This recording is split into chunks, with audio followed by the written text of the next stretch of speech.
Bienvenue dans notre exploration des Nations Unies, une institution née des cendres d'un conflit mondial, visant à promouvoir la coopération internationale et la paix. L'Organisation des Nations Unies, fondée le 24 octobre 1945, a pour mission la promotion du droit international, de la sécurité internationale, du développement économique, du progrès social, des droits de l'homme et, à terme, la réalisation de la paix mondiale. Pour comprendre la naissance des Nations Unies, nous devons nous plonger dans le contexte historique et les causes qui ont nécessité sa création. Les ravages de 2 guerres mondiales et l'échec des structures internationales existantes ont souligné la nécessité d'une nouvelle organisation mondiale. La Société des Nations est créée, mais sans force armée internationale, elle échoue à empêcher la Seconde Guerre mondiale. Diverses conférences se sont organisées pour stopper l'hémorragie, telles que celle de Moscou, où les États-Unis, l'URSS, le Royaume-Uni et la Chine reconnaissent la nécessité de créer une organisation internationale fondée sur l'égalité souveraine des États. Le déclin de l'Europe occidentale, accentué par les 2 guerres mondiales, a permis aux États-Unis et à l'URSS de devenir les puissances dominantes. Les conférences de Téhéran en 1943, Yalta et Potsdam en 1945 ont défini une nouvelle géographie politique mondiale où les Alliés ont discuté de la création de l'ONU. L'échec de la Société des Nations, l'absence d'un système international efficace pour préserver la paix, a motivé la création des Nations Unies. La Société des Nations, créée en 1919, n'a pas réussi à empêcher la Seconde Guerre mondiale. La domination des Alliés, la création de l'ONU reflète le désir des Alliés d'imposer un ordre mondial qui consacre leur domination. Le désir d'une paix durable, l'idée de l'ONU est née d'une série de réunions et de mesures qui ont commencé en 1941 et ont culminé avec la conférence de San Francisco en 1945. La formation des Nations Unies a entraîné des changements mondiaux importants. Elle a établi un nouveau cadre pour la diplomatie et la coopération internationale. L'ONU est devenue une plateforme pour résoudre les conflits mondiaux, promouvoir les droits de l'homme et favoriser le développement économique. L'influence de l'organisation s'est accrue, affectant divers aspects des relations internationales et façonnant l'ordre mondial d'après-guerre. La Charte des Nations Unies a établi des principes contraignants en droit international, plus efficaces que le pacte de la Société des Nations.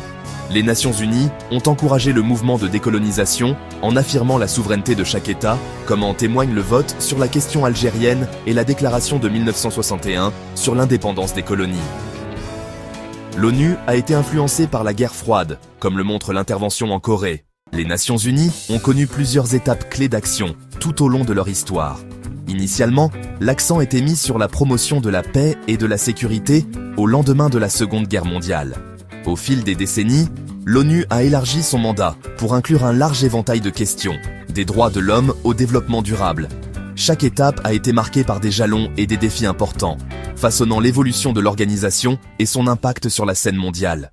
En 1946, la première Assemblée générale s'est tenue et des résolutions ont été adoptées sur l'utilisation pacifique de l'énergie atomique. En 1948, l'ONU a lancé sa première mission d'observation en Palestine. Cependant, pendant la guerre froide, l'organisation a souvent été paralysée par la confrontation entre les États-Unis et l'Union soviétique. Après la guerre froide, l'ONU a retrouvé une certaine flexibilité, mais est restée impuissante dans certains conflits, tels que ceux de l'ex-Yougoslavie, de la Somalie et de l'Irak. Le développement des activités a vu une augmentation des opérations de maintien de la paix et la création de tribunaux pénaux internationaux pour le Rwanda et l'ex-Yougoslavie. Pendant la guerre froide, les Nations Unies ont été confrontées à de nombreux défis, alors qu'elles naviguaient dans un paysage géopolitique tendu. L'organisation s'est souvent retrouvée au centre de la bataille idéologique entre les États-Unis et l'Union soviétique. Malgré ces difficultés, l'ONU a joué un rôle crucial dans le maintien du dialogue entre les superpuissances rivales. La guerre froide a posé plusieurs défis spécifiques aux Nations Unies. La politique de la chaise vide de l'Union soviétique a conduit à un boycott de l'ONU jusqu'en 1951. C'était pour protester contre la reconnaissance de la Chine nationaliste, Taïwan, au lieu de la Chine communiste, Pékin. La paralysie de l'ONU a été exacerbée par l'abus du droit de veto des membres permanents du Conseil de sécurité. Pour contourner cette impasse, la résolution Acheson a été adoptée, permettant à l'Assemblée générale de faire des recommandations. Cependant, cette mesure a été rarement utilisée. De plus, Les négociations sur le désarmement ont été menées directement entre les deux superpuissances à partir de 1955. En conclusion, les Nations Unies ont rencontré de nombreux obstacles depuis leur création, en particulier pendant la guerre froide. Malgré ces défis, l'organisation est restée une plateforme vitale pour la diplomatie internationale et les efforts de maintien de la paix. Plus de 50 ans après sa création, l'ONU semble incapable de pleinement assurer ses missions, principalement en raison de son implication dans les conflits internationaux et de sa dépendance aux grandes puissances. Malgré ces limitations, elle reste un acteur central dans la prévention et la résolution des conflits, notamment grâce à l'action des casques bleus.